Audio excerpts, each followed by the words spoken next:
برے شخص کے لیے کبھی بھی برے مت بنو۔ برا شخص بہت جلد اپنے انجام کا بدلہ خود پا لیتا ہے۔ مومنو، یہ کبھی بھی خیال نہ کرنا کہ ظالم جو کچھ کر رہا ہے اللہ اس سے بے خبر ہے۔ وہ تو انہیں اس دن کے لیے مہلت دے رہا ہے جس دن نگاہیں پھٹی کی پھٹی رہ جائیں گی۔ بھلا کیا ہم فرمانبرداروں کو مجرموں کے برابر کریں گے؟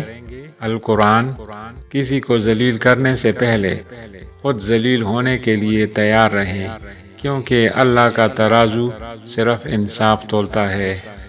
نبی کریم صلی اللہ علیہ وآلہ وسلم نے فرمایا، مسلمان کو جو بھی تھکان، بیماری، فکر، غم اور تکلیف پہنچتی ہے، حتیٰ کہ کانٹا بھی چبھتا ہے، تو اس کی وجہ سے اللہ تعالیٰ اس کے گناہوں کو معاف کر دیتا ہے۔